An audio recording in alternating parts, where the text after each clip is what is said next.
본 방송에서 제공하는 투자 정보는 투자 판단에 대한 조언입니다. 방송에서 제공하는 주식의 가치, 가격 상승 및 가격 하락에 대해서는 방송사에서 보장하지 않습니다.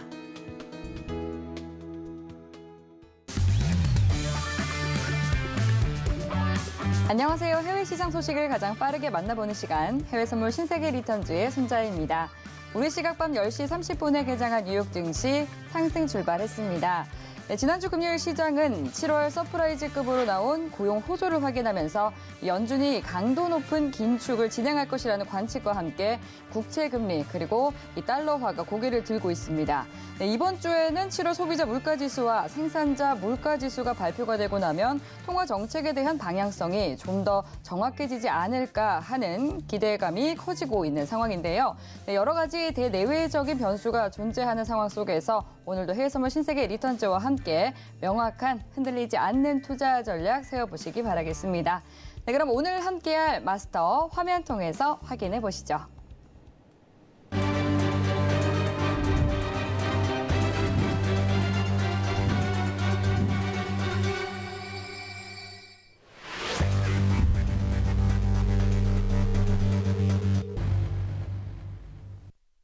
네, 항상 월요일을 열어주시는 분이죠. 선견 선생 마스터님과 함께합니다. 반갑습니다. 네, 안녕하세요. 네, 시청자분들과 인사 나눠주시죠. 네, 시청자 여러분 안녕하십니까. 성견 선생입니다. 자, 시장이 굉장히 좀 혼란스럽죠. 네, 시장이 굉장히 혼란스럽기 때문에 특히나 이제 지난주에 발표된 비농 지표 그리고 실업률, 여러분들 좀 많이 놀라셨을 겁니다. 오늘 제가 명확하게 진단 한번 내려드리도록 하겠습니다. 잠시 후에 뵙도록 하겠습니다. 네, 그리고 또 성견 마스터님 요즘 주말에 오프라인 강연회로 전국 다니시느라 굉장히 바쁘신데 네. 지난주 토요일에는 또 대전 다녀오셨다고 들었습니다. 이 오프라인 강연회에서 굉장히 또 호응이 좋았다고 들었는데 후기 좀 들려주시죠. 일단은 오프라인 강연회를 제가 굉장히 좀 좋아하는데 네. 준비하는 거는 굉장히 힘들어요. 준비한 건 굉장히 힘든데 네. 여러분들도 이제 실제로 만나 뵐 때 그 사실은 그 눈빛이 굉장히 좀 저는 좋아서 강연회를 그렇군요. 좀 자주 하려고 하거든요. 네. 네. 앞서서 일단은 뭐 이정수 전문가님께서도 제가 봤습니다만 지금 집합 금지가 될 가능성도 굉장히 좀 많잖아요. 근데 제가 강연회가 이제 딱 한 번 남았습니다. 네. 한 2주 정도 있다가 서울에서 일단 강연회 피날레를 조금 장식할 것 같은데 그때도 좀 많이 와주시고 대전 강연회 같은 경우에는 대구에서도 오시고 부산에서도 오시고 인천에서도 오시고 굉장히 많은 지역에서 여러분들 찾아주셨습니다. 너무너무 감사드리고요. 어떻게 서울도 많은 성원 부탁드리도록 하겠습니다. 서울에서는 좀 더 알찬 내용, 더 참신한 내용으로 업그레이드해서 여러분들 찾아뵙도록 하겠습니다. 많이 기대해 주십시오. 네, 오프라인 강연에도 많이 참석해 주시고 또 이번 1시간 동안도 시장을 보는 눈 마스터님과 함께 키워보도록 하겠습니다. 계속해서 방송 들으시면서 궁금한 사항 있으시면 노란톡 통해서 질문 남겨주시면 되는데요. 문자번호 샵 0082번으로 선견선생이라고 4글자 적어서 문자 보내주시면 저희가 노란톡 참여하실 수 있는 링크 답장으로 보내드리도록 하겠습니다. 노란톡 들어오셔서 질문 남겨주시면 저희가 방송 중에 실시간으로 답변 도와드리고 있으니까요. 빠르게 질문 남겨주시기 바라겠습니다. 네, 지금 현재 시간 오후 10시 58분 지나가고 있습니다. 오늘의 이슈 체크해 보시죠. 나스닥은 7월 고용 호조로 경기 침체 우려 완화와 연준의 긴축 강화에 대한 해석이 분분한 상황입니다. 골드는 달러화와 국제금리 상승 속에 수요일 7월 CPI 발표를 앞두고 방향성을 탐색하고 있습니다. 오일은 글로벌 에너지 공급 감소 충격 완화로 한 주간 9.7% 하락했습니다. 유로FX는 독일 6월 산업 생산 개선에 유로존 경기 기대감이 부각되며 보합권에서 거래되고 있습니다. 네, 현재 주요 상품 시세 살펴보시죠. 전 상품이 모두 상승세 나타내고 있는데요.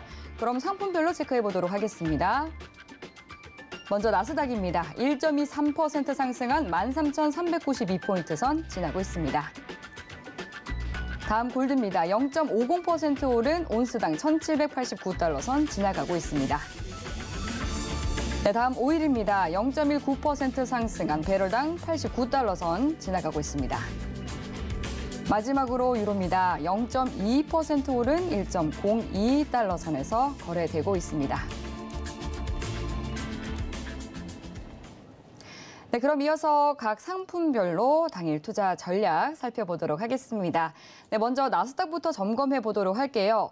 네, 전거래일에는 좀 약보합에서 마감하는 듯 했던 나스닥인데 오늘은 또 강세를 나타내고 있습니다. 달러 인덱스와 10년물 국채금리는 강세 전환을 했는데요. 오늘 나스닥 어떤 스탠스로 투자 전략 가져가는 것이 좋을지 먼저 팻말 통해서 확인해 보겠습니다. 준비해 주시고요. 팻말 들어볼게요.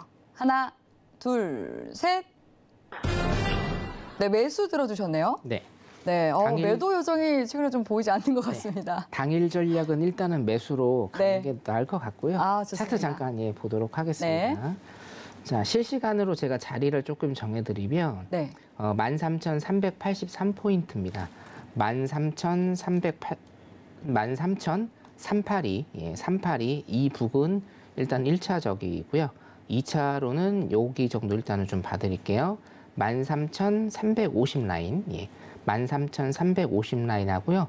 13,382 라인, 이 두 지지 라인을 지지하는 이상은 일단은 매수 포지션 지속적으로 일단은 보시는 게 나을 것 같습니다. 자, 일단 일봉상으로 보면요. 일봉상으로 보면 제가 이거 두 개를 일단은 좀 지우겠습니다. 네. 자, 일봉상으로 보면 지금 제가 굉장히 중요한 라인이라고 지지난주부터 일단 말씀을 드린 자리죠. 13,550 라인인데요. 13,550 라인에 지금 한 100포인트 정도 근접을 한 상황입니다. 13,550 라인은 일단은 매도의 시발점이라고 일단은 볼 수가 있는 그런 라인이었고 13,550 라인을 이제 지지를 하는지에 따라서 어떤 이 위에 다시금 어떤 이 매수 쪽을 다시 볼 수 있는 전고점을 터치할 수 있는 이런 룸이 일단은 좀 보이거든요. 자, 그래서 일단 중요한 거는 지금 현재가를 잠깐 보죠. 현재가가 지금 13,000 뭐 한 400 정도, 400 일단 넘었네요. 제가 말씀드리는 13,550 라인하고 지금 오늘 최고점하고 약간 140포인트, 한 560틱 정도 됩니다. 560틱 정도면 뭐 오늘 하루에 충분히 갈 수 있는 그런 틱수인데, 자, 일단은 13,550 라인을 넘지 못할 것 같다라고 제가 넘지 못할 가능성이 많다라고 제가 저번 주부터 계속 말씀을 드렸습니다. 13,550 라인이 제가 말씀드린 매도의 시발점이라고 일단 생각을 했을 때, 자, 여기를 딛고 여기를 지지를 받는다, 여기를 뚫고 지지를 받는다라고 하면 제 시각도 일단은 조금 당연히 변경을 좀 해드려야 됩니다. 자, 그래서 13,550 라인을 넘는지 못 넘는지가 굉장히 조금 중요해서 노란 톡방 일단은 좀 들어오시면, 노란 톡방 들어오시면 제가 여기에 대한 코멘트는 뭐 내일 아침이라도 바로 좀 올려드리도록 할 테니까 오셔가지고 가이드 좀 받으시면 될 것 같고요. 자, 그래서 정확히 좀 지지하면서 지금 좀 가고 있죠.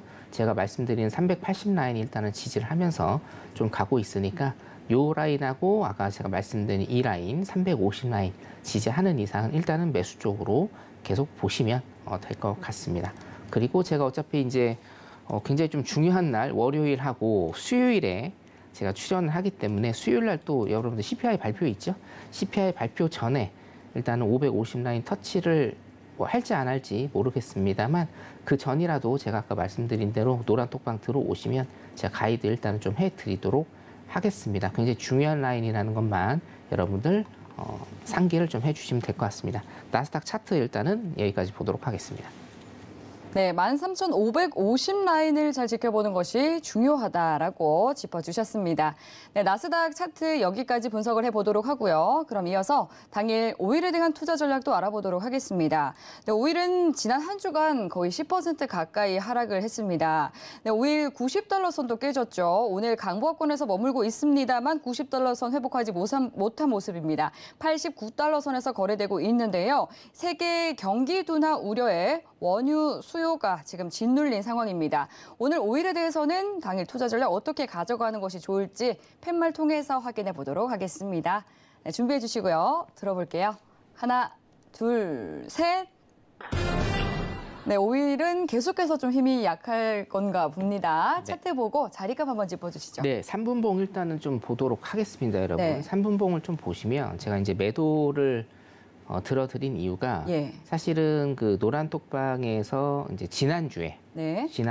제가 말씀을 드린 자리가 90.10달러였습니다. 예. 90.10달러 매도 지금 해가지고 근 400틱, 오. 400틱 가량 일단은 이제 큰 수익이 수익이네요. 났는데 이게 지금 치고 올라오고 있는데요. 90.10달러를 오늘 4시에 일단은 조금 깼어요. 근데 이제 7틱으로 일단은 좀 깼고 90.10달러가 어떤 자리냐면 이것도 이제 매물대가 굉장히 많이 들어있는 매도에 대한 매물대가 굉장히 센 지역이 네. 90.10달러입니다. 그래서 90.10달러를 지금 넘지 못하면 사실상 90.17달러도 그 90.10달러를 넘지 못한다라고 보는 게 맞습니다. 왜냐면 90.10에서 20이거든요. 그러니까 90.17까지 딱 올라왔기 때문에 자, 여기에서 제가 한 가지 이제 말씀을 드릴게요. 90.10에서 17입니다. 자, 90.10에서 17 여기를 자, 밑으로 가면 여기 저항을 받으면 지속적으로 제가 저번 주부터 노란톡방에 계속 말씀드렸거든요. 지속적으로 매도 포지션 보시면 되고 자, 90.17을 지지를 하고 위쪽으로 가면 요거는 단기 매수 추세로 일단 전환이 되는 지점이에요. 자, 그렇기 때문에 일봉을 다시 한번 좀 볼게요. 자, 90.10입니다. 90.10 여기거든요. 자, 여기에서 지금 음봉으로 쭉 빠지는데 더 이상 뚫지를 못하고 지금 양봉으로 일단은 전환이 됐고 이 5일선 가격입니다. 5일선 가격이 제가 말씀드린 90.20달러에서 30달러 정도 돼요. 이 5일선을 넘으면 다시금 매수로의 전환이 일어날 수가 있기 때문에 자, 제가 요약을 해서 말씀을 드리면 90.10에서 17입니다. 전고점이죠. 90.10에서 17 저항을 받으면 매도 포지션으로 계속 보시면 되고요. 이 라인을 넘어서 90.17달러를 뚫고 지지를 받으면 일단은 단기 매수 포지션으로 오늘 일단은 보시면 될 것 같고 자, 수요일 날 또 재고 지표가 있기 때문에 수요일은 많이 안 움직일 가능성이 굉장히 높고 지금 수요일 날 또 뭐가 있습니까? 네, 소비자 물가 지수 발표가 일단 있죠. 자, 그렇기 때문에 5일도 똑같이 갈 가능성이 많아요. 횡보 박스로 갈 가능성이 일단은 많기 때문에 포인트를 크게 보셔서 일단 매매를 하셔라라고 제가 좀 말씀을 드리고 싶습니다. 제가 말씀드린 90.17달러 그리고 매도 포지션은 90.10달러 여기 맞춰가지고 일단 매매를 하시면 될 것 같습니다. 네, 오늘 여기까지 보도록 하겠습니다. 네, 90.10달러 그리고 90.17달러를 짚어드렸으니까 이 가격선 잘 기억하시면서 대응 전략 가져가 보시면 되겠습니다. 네, 그럼 이어서 다음 골드에 대한 당일 투자 전략도 알아보도록 하겠습니다. 네, 골드가 계속해서 지금 1,800달러 선에서 공방전을 벌이고 있습니다. 지금 넘어서냐 마느냐 이 등락을 오가고 있는 듯한데 지금은 0.50% 상승하면서 1,789달러 선에서 거래 이어가고 있는 상황인데요. 네, 오늘은 또 골드에 대한 대응 전략은 어떻게 가져가는 것이 좋을지 확인해 보도록 하겠습니다. 네, 팻말을 준비해 보도록 할게요. 네, 들어보겠습니다. 하나, 둘, 셋. 네, 관망 들어주셨네요. 오늘은 굉장히 다양하게 나오네요. 그러네요. 네, 매수, 매도, 관망 이렇게. 네, 오늘 다양한 나오는데. 색깔이 아주 컬러풀하게 나왔습니다. 네. 관망 들어주셨는데 그 이유가 무엇일까요? 자, 골드 일단 1분봉, 일봉을 일단 좀 보면 네. 골드 같은 경우에도 사실은 노란톡방에 지금 저번 주에 예. 1,791달러입니다. 1,791달러 매수 포지션을 제가 일단은 드렸어요. 네. 드려서 일단은 고점 한번 보겠습니다. 고가가 1,811이네요. 110틱 정도 일단은 수익이 난 상태에서 일단 종료가 됐는데 자, 이거 같은 경우에는 지금 5일선이 1,891달러 선에서 걸쳐 있으면서 굉장히 횡보를 좀 많이 타고 있는 상황이에요. 자, 이게 사실은 쭉 뚫어줬어야 되는 이런 길인데 이거를 지금 계속적으로 못 뚫고 있습니다. 자, 골드 같은 경우에는 지금 중장기적으로도 일단은 횡보를 조금 탈 것 같아요. 중기적으로 자, 이번 주는 횡보를 탈 가능성이 굉장히 좀 많고 오늘 같은 경우에는 어차피 지금 시간이 골드 매매할 수 있는 골든 타임이 한 9시부터 11시 정도라고 일단은 생각을 하시면 되고 지금 11시가 넘은 그런 상황이기 때문에 골드 단기적으로 보는 거는 조금 지양을 하시는 게 낫습니다. 그래서 지금 관망을 일단 들어드렸고 일봉상으로도 지금 보면 5일선이 꺾였어요. 21선이 올라오기는 옵니다만 5일선이 완전히 꺾인 상태에서 5일선과 21선이 수렴을 할 수 있는 그런 가능성이 굉장히 좀 많습니다. 1770 라인에서 1770달러 선에서 수렴을 할 수 있는 가능성이 굉장히 좀 많아요.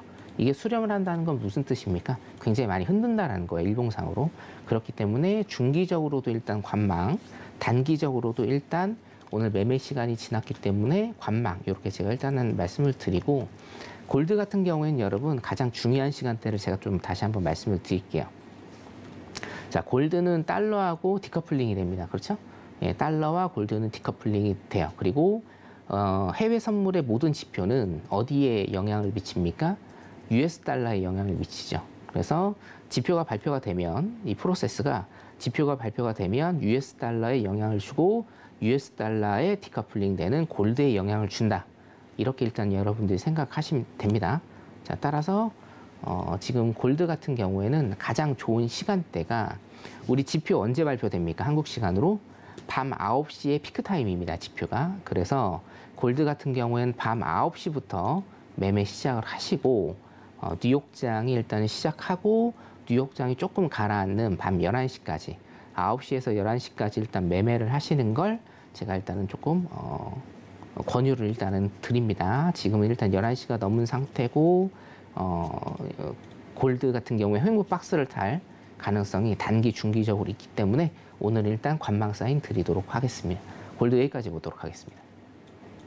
네, 골드는 이제 지표가 발표가 되는 밤 9시부터 매매를 하는 게 좋겠다라고 투자 팁 챙겨주셨는데요. 또 이번 주에도 굉장히 중요한 경제지표 발표가 예정이 되어 있죠. 8월 10일 수요일 밤 9시 30분에 미국 7월 CPI가 발표 예정이고요. 7월 실질 소득도 함께 발표가 됩니다. 그리고 8월 11일 목요일에는 PPI가 발표가 될 예정이니까 이 부분도 참고하면서 대응해 보시면 좋을 것 같고요. 그럼 이어서 이제 시장과 관련해서 오늘 준비해 주신 또 내용이 있다고 하는데 네. 오늘 어떤 내용 준비해 주셨을까요? 지난주에 고용 피크였죠. 그렇죠. 고용 피크였고 이번 주에는 물가 피크이고요. 네. 상당히 지뢰밭들이 좀 많습니다. 네. 그리고 사실은 지난주 금요일에 네. 비농지표와 실업률이 발표가 딱 됐는데 네. 노란 톡방의 질문들이 굉장히 많이 올라왔어요. 예. 좋게 나왔는데 시장은 왜 하락을 하느냐라고. 네네. 유튜브로도 시청자분들이 그런 질문 많이 보내주셨거든요. 굉장히 좀 많이 보내주셔서 네. 거기에 대해서 제가 사실은 노란 톡방에 계신 분들은 아십니다. 토요일 아침에 예. 제가 토요일 오후에 강연회 임에도 불구하고 와. 토요일 아침에 이제 네. 영상으로 제가 제작을 해서 올려드렸는데 직접 못 영상을 또 만들어 주셨군요. 네네, 못 보신 분들이 더 많으시겠죠, 사실은. 신세계 시청자분들은 못 보셨을 거니까.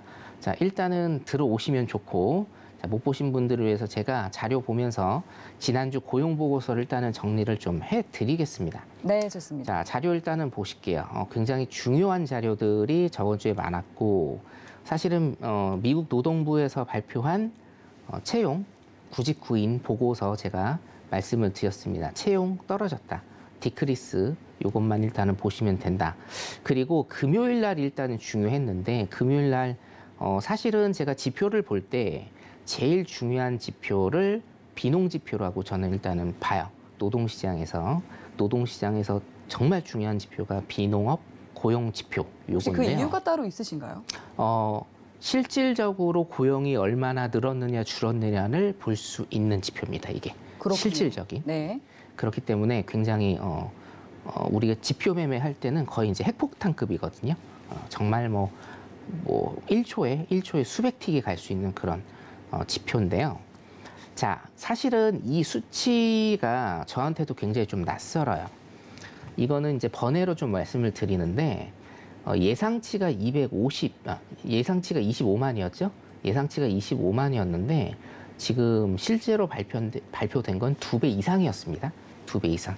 이렇게 많이 차이가 나는 거는 저도 근래에는 거의 못 봤다 싶을 정도로 정말 많이 차이가 납니다. 사실은 이렇게 차이가 많이 난다는 것은 통계학적인 오류라고 볼 수도 있고 통계를 잘못 산정했다라고 볼 수도 있는데 제가 이제 번외로 조금 말씀을 드리자면 여러분 지금 미국에서는 어떤 얘기가 흘러나오고 있냐면 예상치를 굉장히 낮게 책정을 해요. 예.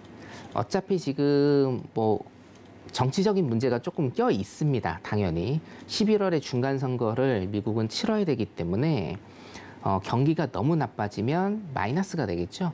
그래서 뭐 예상치를 낮게 잡는 거는 뭐 모럴 해저드는 아니기 때문에 예상치를 더 많이 낮게 잡는다.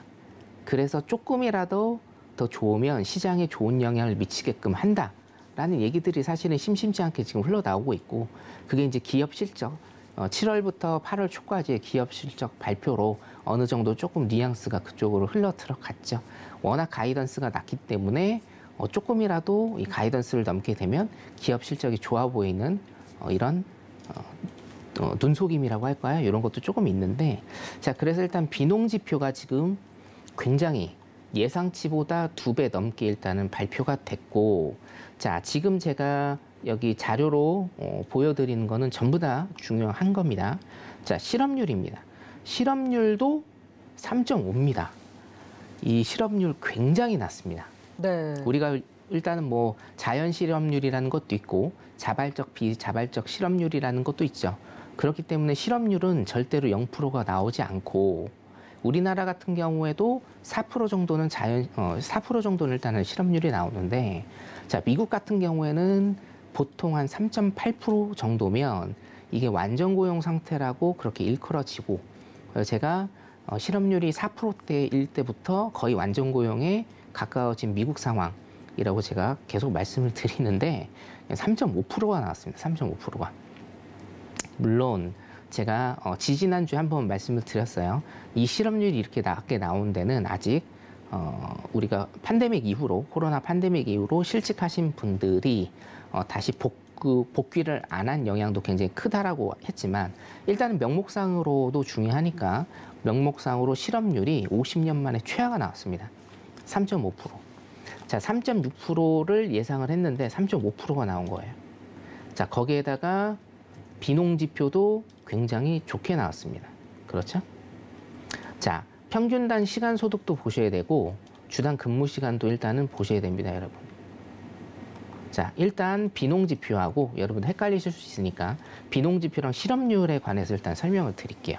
자, 제가 뭐 트리오라고 일컫는 행정부 바이든 그리고 재무부의 옐런 그 다음에 중앙은행의 파월 이분들이 항상 공통적으로 얘기하는 건 노동시장이 견고하기 때문에 금리를 이렇게 빨리 올려도 지금 미국이 굉장히 금리를 빨리 올리는 거잖아요. 지금 1년도 안 돼서 거의 6배, 7배, 8배를 올리는 거예요, 여러분. 연초에 비해서. 굉장히 빨리 지금 금리를 올리고 있음에도 불구하고 경제가 이거를 버틸 것이다. 왜? 노동시장이 이만큼 견고하기 때문에 금리를 우리가 이렇게 빨리 올려도 미국의 경제는 버틸 것이다. 이게 사실은 지금 증명은 돼가고 있습니다. 자, 이 수치를 보더라도 제가 미국의 펀더멘탈은 항상 강하다라고 말씀을 드리는데 미국의 펀더멘탈은 정말 강합니다. 특히나 노동시장 같은 경우에는 수치상으로 보면 정말 강하다라는 걸 느끼실 수가 있을 거예요. 자, 그래서 일단은 문제가 생기는 겁니다. 노동시장이 이렇게 강하면 안 됩니다, 여러분. 제가 매파적인 성격을 가지고 여러분들한테 노동시장을 설명을 해드리는데 물가를 잡기 위해서는 노동시장이 어느 정도 양보를 해야 된다. 그렇죠? 경기가 하강으로 가야 된다라고 항상 제가 강조를 드리지 않습니까? 근데 지금 노동시장이 너무 단단한 거예요. 뚫을 수가 없어요. 노동시장이 너무 단단하다 보니 역설적으로 자, 미국 행정부, 중앙은행, 재무부에서는 노동시장이 굉장히 강하기 때문에 금리를 이렇게 많이 올려도 버틸 것이다. 자, 그럼 어떻게 됩니까? 노동시장이 강하니까 금리를 올려도 경제가 버팁니다. 금리를 올리면 물가는 어떻게 되죠? 잡힐 것이다. 라는 생각을 가지고 그런 시나리오로 계속 지금 밀어붙이고 있는 거죠. 자, 그러면 금요일 날 노동시장이 이렇게 견고한데 왜 내렸는지에 관해서는 명백합니다. 자, 여러분, 비농지표하고 실업률이 좋게 나오면, 자, 지표를 보실 때는 딱 한 가지만 기억하시면 돼요. 지금 경기가 어떻게 될 것인가. 이것만 여러분들이 생각하시면 되는데, 자, 고용이 잘 되고 있고 실업률이 낮은 상태예요. 이런 지표가 발표가 됩니다. 그럼 미국 경기가 좋다, 좋을 수가 있다라는 거죠. 그럼 미국 경기가 좋다, 그러면 미국의 3대 지수, S&P, 나스닥, 다우존스는 어떻게 해야 됩니까? 올라야 되죠. 근데 지금 금요일 날은 내렸다라는 거예요.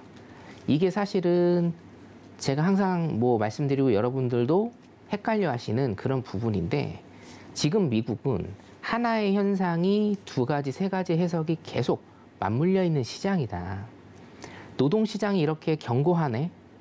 그러면 금리 계속 올리겠다라는 거죠. 제가 다음 페이지에서도 일단은 설명을 드리는데요, 여러분. 이게 지금 지수가 지금 나스닥이나 아니면 주식 현물 지수가 지금 오르고 있는데 이게 좋은 현상이 절대 아닙니다, 여러분. 예. 이게 사실은 버블일 수가 있어요, 이런 지수들이. 자, 노동시장이 견고하기 때문에 지금 토요일 날, 금요일 날 이 지표가 발표가 되고 토요일 날 아침에 무슨 기사 떴는지 제가 노란 톡방에 제가 올려드렸죠. 자, 뭐 올려드렸습니까? 1.0%, 9월에 1.0% 올려야 된다. 그리고 8월에 FOMC가 없잖아요. 8월에 긴급 FOMC를 소집을 해서 금리 인상을 해야 된다. 라는 기사들이 토요일 아침부터 계속 떴어요. 자, 뭡니까, 여러분? 너무 견고하니까, 너무 단단하기 때문에 금리를 계속적으로 올릴 수가 있는 겁니다. 자, 금리 인하요? 아닙니다. 금리 인하 얘기를 조금씩 하고 있는데, 했었죠, 저번 달에. 금리 인하 아니에요, 여러분. 자, 그러면 종합적으로 제가 요약을 해드리면, 비농지수와 실업률이 좋게 나왔는데 왜 시장이 하락을 했느냐?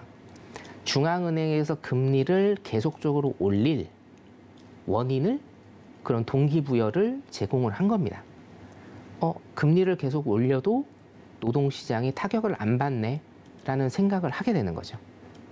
자, 그러면 이게 문제인데 이번 주도 사실은 지뢰밭이라고 저도 생각을 해요. 왜냐하면 수요일 날 소비자 물가지수가 발표가 됩니다. 자, 소비자 물가지수 굉장히 중요합니다, 여러분. 그리고 여기에 따라서 시장에 굉장히 큰 폭의 등락이 있을 거예요. 자, 소비자 물가지수가 두 가지가 있죠.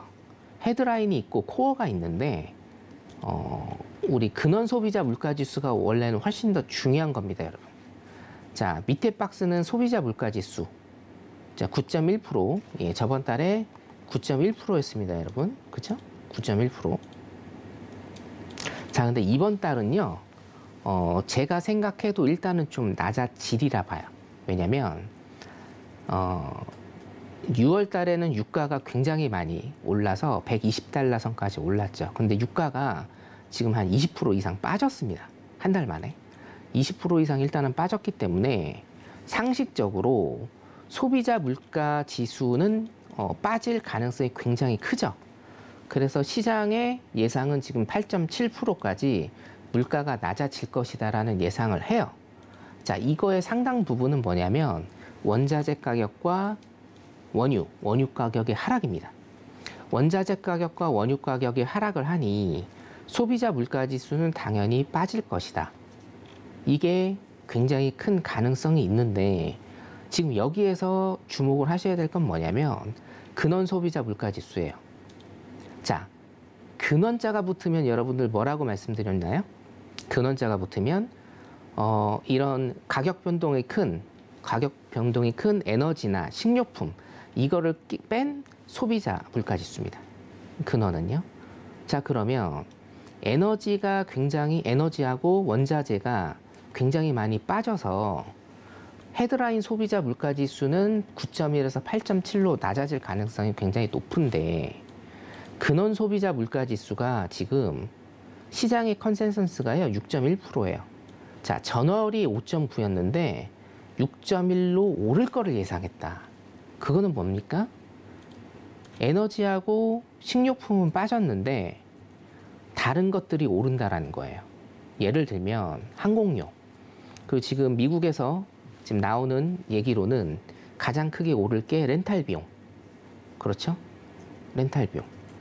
그리고 중고차, 만하임 지수 있죠? 중고차도 지금 만하임 지수가 오르고 있습니다. 자, 그러면 여러분 생각을 해보세요. 자, 이 에너지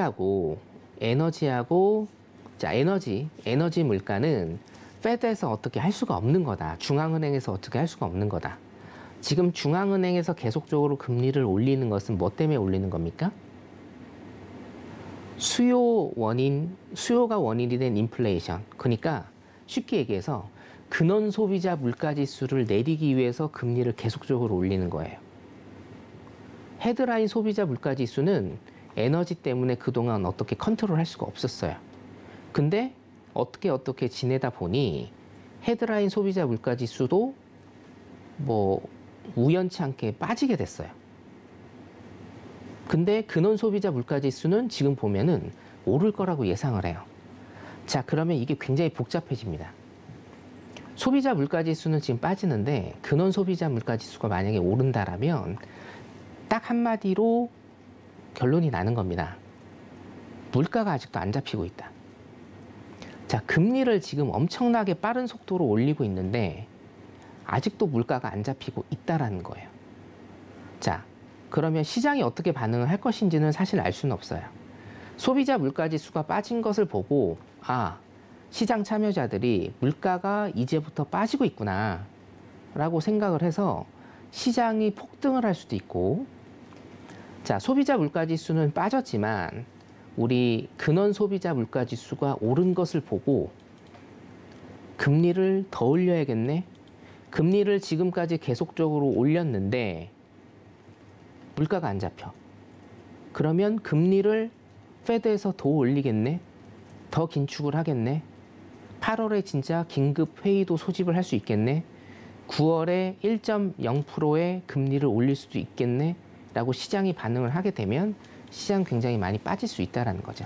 사실은 이런 것들 때문에 제가 굉장히 조금 강조를 드린 게 7월에는 무조건 1%를 올려야 된다라고 제가 말씀을 계속적으로 드린 겁니다.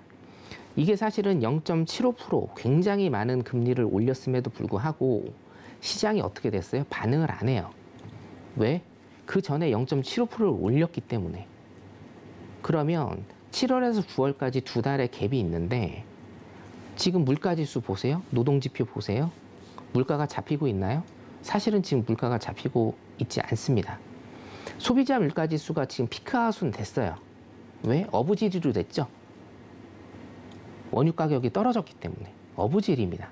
페드가 정책을 잘 써서 지금 소비자 물가 지수가 내려간 게 아니고 원자재 값과 원유 가격이 어부지리로 내려갔기 때문에 물가가 내려간 것처럼 보이는데 근원 소비자 물가 지수가 내려가지 않는 이상은 사실상 내려가지 않은 겁니다. 그리고 페드는 계속적으로 금리를 오를 수밖에 없어요. 이해되시죠? 자, 그러면 여기서 중요한 게, 자, 6월 20일 날 제가 일단은 여러분들한테 소개를 시켜드린 내용인데, 우리가 중립금리나 기준금리는 일단 올해까지는 딱 확정이 될 겁니다. 기준금리 같은 경우는 3.5% 플러스 마이너스에서 그냥 움직일 거다라고 제가 6월 20일 날 말씀을 드린 이유가 뭐냐면, 자, 이거는 이자 비용입니다. 미국이 이자 비용이 우리 그 금융위기 때 전후로 해서 굉장히 많이 증가를 했는데, 자, 보세요. 코로나 팬데믹 이후로 이 기울기가 굉장히 급격하게 늘어난 걸 여러분들이 보실 수가 있을 거예요. 자, 6월 20일 날 기억을 일단은 상기를 해보세요. 자, 10년물 국채금리가 3.2%였을 때 700조 정도가 700조 정도가 여러분 한화로 700조 정도가 1년 국채에 대한 이자 비용으로 나가는 겁니다, 여러분. 자, 다시 한번 정리. 자, 제가 6월 달에 요거 기준금리는 3.5% 이상 갈 가능성이 별로 없다. 4%까지 갈 가능성이 별로 없다. 일단은 3.5% 플러스 마이너스에서 멈출 거다라고 여러분들한테 6월 20일 날 방송에서 말씀을 드렸어요. 그 근거되는 이유는 뭐냐면, 자, 기준금리가 오르게 되면 국채금리가 영향을 받습니다. 그렇죠? 국채금리가 영향을 받는데 국채금리도 따라서 오르게 될 수밖에 없어요. 국채금리가 오르게 되면 이전까지 지금은 물가 때문에 지금 조금 수면 위로 가라앉아 있는 이슈가 뭔가요? 미국의 엄청난 국가 부채가 지금 수면 아래로 조금 가라앉았죠. 근데 1년에 한 번씩 이자를 내야 된단 말이에요. 이것도. 자, 가계부채랑 똑같습니다. 우리도 다달이 이자를 내죠. 미국의 국가 부채도 1년에 한 번씩 이자를 냅니다. 이 이자 비용이 뭐랑 연동되어 있냐면 국채 금리와 연동이 돼 있고, 국채 금리는 여러분들 잘 아시다시피 뭐하고 연동이 되어 있나요? 기준금리하고 연동이 돼 있어요. 그렇기 때문에 기준금리가 계속적으로 오르면 국채금리도 오를 수밖에 없고, 국채금리가 오르다 보면 이 미국 전체 부채에 대한 이자 비용도 오른다. 이거를 제가 6월 20일 날 말씀을 드렸고, 그게 얼마입니까? 1년에 700조입니다. 이자 비용, 앉아서 나가는 돈이 700조예요, 1년에. 그렇기 때문에 이 중립금리와 기준금리는 일단은 고정이 될 것이다. 그래서 미국은 3.5%까지, 제 예상에는 3.5에서 3.75까지만 딱 이번에 올리고 올해는 끝이 날 건데, 이게 끝이 나느냐? 여기에 대해서는 일단은 뭐 조금 있다가 뭐 한두 달 정도 있다가 더 분석을 해 드릴 테지만, 지금 물가가요, 여러분, 잡히지 않는다라는 게 중요해요. 자, 금리는 계속적으로 오르고 있습니다. 금리가 계속적으로 오르면 여러분 경기 침체 올 수밖에 없습니다. 기술적으로는 지금 경기 침체라고 제가 말씀을 드렸죠. 경기 침체 올 수밖에 없고 물가가 안 잡혀요. 그럼 어떻게 됩니까? 이게 뭐예요? 정말 미국에서 피해하고 싶은 스태그플레이션입니다. 물가는 지속적으로 오르고 경기는 살아나지 않는 스태그플레이션이에요. 자, 그렇기 때문에 이번 주 지뢰밭이라는 것은 뭐다? 근원 소비자 물가지수가 오르냐 내리느냐에 따라서 굉장히 중요한 한 주가 될 것이다. 이렇게 여러분들이 체크하시면 될 것 같습니다. 자, 이번 주 이슈 여기까지 보도록 하겠습니다. 네, 미국 시장에 대해서 또 깊이 있게 분석을 해주셨습니다. 또 지난주 나왔던 이 고용 지표에 대해서도 어떻게 해석을 할 수 있는지 말씀을 해주셨는데, 그리고 이제 펠로시 의장의 대만 행으로 인해서 또 미중 갈등이 새로 뇌관이 되고 있는데요. 중국과 대만에서 미사일이 날아다니고 또 긴장감이 고조되고 있습니다. 이 부분이 시장에 영향을 미치게 될지도 궁금한 상황인데요. 항생에 대해서도 좀 분석을 해보도록 할게요. 항생 어떻게 보고 계실까요? 자, 일단은 제가 뭐 그때 설명을 드린 대로 네. 중국은 무슨 생각을 가지고 있는지 잘 모르겠다라고 네. 일단 제가 설명을 드렸는데, 제조업 지수 같은 게 지금 이번 주에 일단 발표가 됩니다. 네. 근데 이게 사실은 그래요. 그 중국에서 발표되는 지수와 지표를 예. 100% 다 신뢰는 하지 마셔라라고 제가 말씀드립니다. 근데 네. 사실상 중국 쪽 주식을 하시거나 현물하시거나 선물하시는 분들은 그런 그 중국 쪽 지표를 사실은 다 믿지는 않아요. 근데 중요한 건 뭐냐면, 네. 그렇게 믿지 않음에도 불구하고 지표들이 굉장히 안 좋게 나온다라는 거죠. 네, 최근에 좀 그렇더라고요. 그렇죠. 그리고 제조업 지표도 지금 계속적으로 안 좋게 나옵니다. 자, 그래서 제가 한 번 더 조금 짚어드리면, 차트 네. 잠깐 볼까요? 한 번 좀 짚어드리면, 사실은 이 항생, 뭐 중국의 모습을 보시려면 항생의 모습을 보시면 됩니다. 지금 보시면요, 자, 6년 전 가격입니다. 이게 2016년 그리고 2011년 가격에 지금 거의 근접을 했고, 올해 거의 근접을 했고, 지금도 굉장히 지금 좀 많이 떨어지고 있는 모습을 보입니다. 그러니까 지금 또 봉쇄를 했죠. 한 곳을 또 봉쇄를 해서, 자, 두 가지만 일단 좀 체크를 하셔라. 자, 기업 규제와 여러분들 제로 코로나 정책. 자, 11월에 시진핑 3기 연임이 걸려있기 때문에 제로 코로나는 무조건 11월까지는 간다.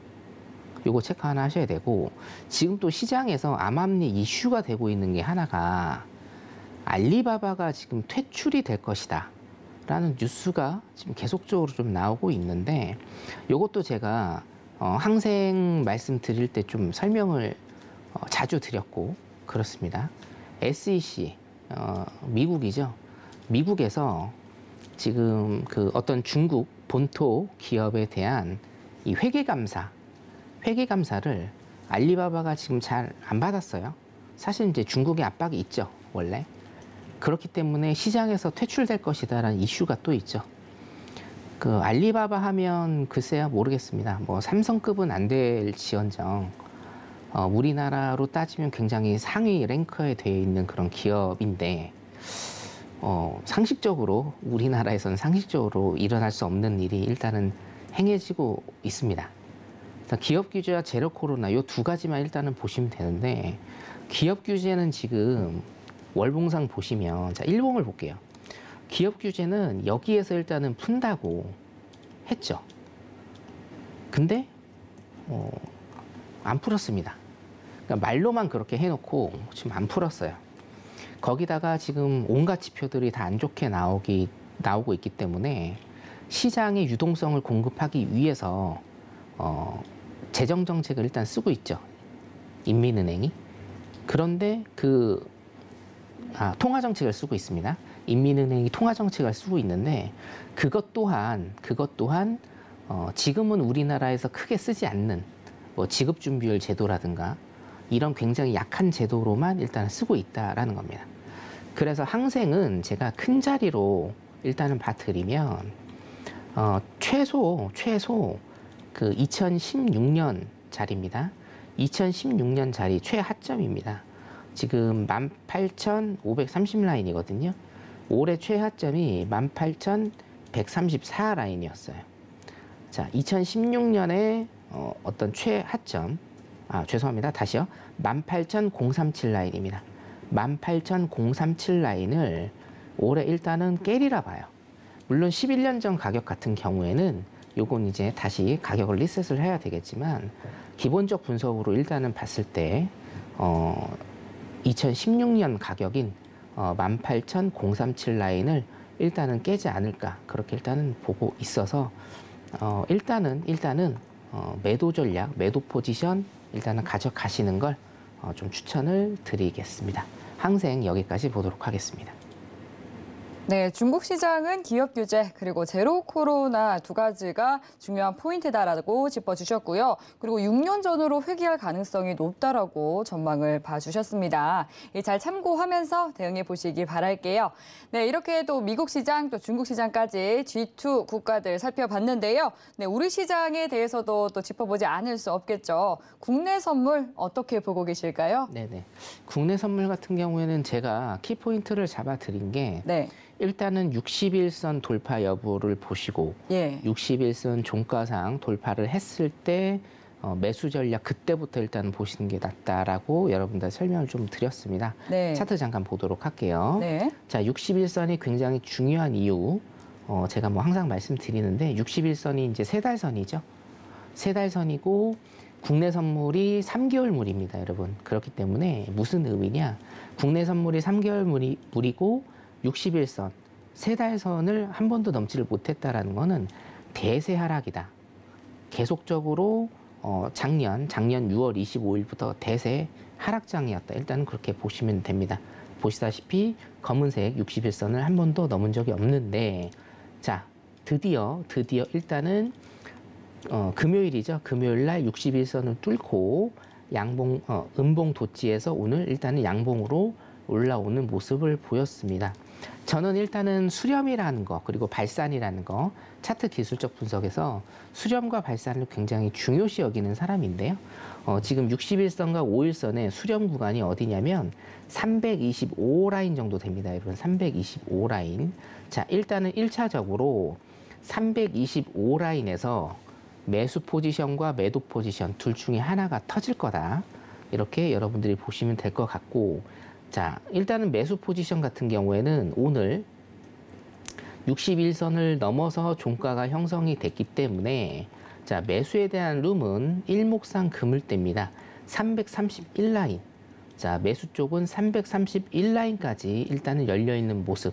그리고 매도 포지션은 여기입니다. 320라인 정도 제가 잡아드릴게요. 320라인까지 일단은 열려있는 모습입니다. 자, 그래서 결론적으로 325라인을 지지한다라고 하면 331라인까지 룸이 나오고요. 325라인을 저항을 받고 다시 떨어진다라고 하면 320라인입니다. 320라인까지는 단기적으로 갈 수 있는 이런 추세가 보인다. 이렇게 보시면 될 것 같습니다. 자, 나스닥 잠깐만 볼게요. 시간 있으면. 나스닥을 좀 잠깐 보면 자, 일봉상으로 사실은 13,551라인이 자, 13,550라인이 굉장히 중요한 라인이라고 일단은 말씀을 드렸죠. 아직까지는 뚫지 못하고 있습니다만 오늘 새벽이라도 일단 뚫을 수 있는 아주 근접한 지점에 일단은 와 있고, 자, 요게 이 나스닥이 13,551라인을 뚫는다라고 하면 윗선에 대한 룸이 계속적으로 보이기 때문에 13,550 라인을 뚫는다, 그리고 지지를 받는다라고 하면 나스닥하고 커플링 되는 모습이 지속적으로 일단 보일 가능성이 많습니다. 자, 그래서 국내 선물 같은 경우에도 325 라인 지지 시에 매수 포지션, 나스닥이 올라가는 거 보시고 나스닥이 13,550 라인 지지하는 거 보시고 매수 전략 일단은 가시는 게 좋을 것 같습니다. 자, 그런데 제가 한 가지 조금 말씀을 드릴 건, 우리 시청자분들이 제가 지속적으로 1년 이상 매도 포지션을 말씀을 드리고 지수를 정확히 이제 맞췄기 때문에 그러면 지금 관점이 변한 것이냐에 굉장히 좀 궁금해하시는 분들이 있습니다. 네. 있기 때문에 제가 좀 말씀을 드리면, 자, 일단 나스닥이 중요합니다. 미국장이 중요하기 때문에 13,550 라인, 제가 한 10번 말씀드리네요. 13,550 라인을 뚫느냐 아니면 지지가 되느냐 저항이 되느냐에 따라서 제 관점도 일단은 단기적으로는 달라질 수 있다. 자, 그런데 여러분들 이거는 생각하셔야 돼요. 자, 지금 코스피를 보시면 여러분 지금 2,500 아직 못 뚫었죠? 제가 오늘 종가 기준으로 제가 2,500 못 뚫은 걸로 일단은 알고 있는데, 자, 3,400에서 어디까지 갔어요? 2,280까지 갔습니다. 그렇죠? 1,000포인트가 넘게 떨어졌는데 2,280에서 2,500까지 갔습니다. 얼마 올랐습니까? 220포인트 올랐어요, 여러분. 자, 1,000포인트가 넘게 떨어지고 220포인트 올랐습니다. 자, 이것은 대세 하락장임에는 분명합니다. 아직까지 국내는요. 국내 선물과 코스피 시장은 아직까지 대세 하락장임은 분명하고, 미국 시장 같은 경우에는 제가 강연에 다니면서도 말씀을 드렸지만 미국 시장은 한국 시장과 다를 거라고 제가 계속적으로 설파를 드렸습니다. 자, 그래서 미국 시장은 정리를 해드리면 13,550 라인 위로 타서 지지를 강하게 하면 매수장으로의 변화가 있을 가능성이 높다. 하지만 국내 선물 같은 경우에는 이 위로 올라탄다 하더라도, 자, 여러분들 상식적으로 생각을 하세요. 코스피 1,000포인트 이상 떨어지고요. 지금 220포인트 정도 오른 겁니다. 그렇죠? 그렇기 때문에 한국 시장은 그래도 계속적으로 일단은 대세 하락장으로 아직 보고 있다. 일단 이렇게 정리를 해주시면 될 것 같고, 노란 톡방에 제가 관점이 바뀌면 뭐 매수장인데 계속적으로 매도 볼 수 없습니다, 여러분. 당연하죠. 그래서 제 관점이 바뀌면 제일 먼저 노란 톡방에 여러분들한테 말씀을 드리겠습니다. 여기까지입니다. 네, 나스닥이 13,550선을 돌파하는지 지켜보면서 국내 시장도 큰 흐름 대응하는 게 좋겠다라고 말씀을 해주셨습니다. 네, 오늘도 각 주요 상품에 대한 든든한 투자 전략 그리고 시황까지 살펴봤습니다. 네, 오늘 출연한 성견 마스터님이 내일 그리고 모레 밤 9시에 온라인 무료 공개 방송을 해주실 예정이니까요. 참여하고 싶다 하시는 분들은 샵 0082번으로 선견 선생이라고 4글자 적어서 문자 보내주시면 함께 하실 수 있는 방법 상세히 안내 도와드립니다. 도와드리도록 하겠습니다. 궁금한 사항 있으신 분들도 이 방법으로 들어오시면 저희가 노란톡 통해서 또 질문 계속해서 소통 이어가실 수 있으니까요. 샵 0082번으로 선견 선생이라고 적어서 문자 보내주시면 되겠습니다. 네, 참고로 본 방송에서 제공하는 정보는 투자 판단에 대한 조언일 뿐 해당 상품의 가치나 수익률을 보장하지 않습니다. 서울경제TV는 자본시장 통화법을 준수합니다. 1:1 투자 상담과 유사 출신 행위 등 모든 불법 사항을 엄중히 금지합니다. 오늘 저희가 준비한 내용은 여기까지입니다. 늦은 시간에도 함께해 주신 여러분 고맙습니다.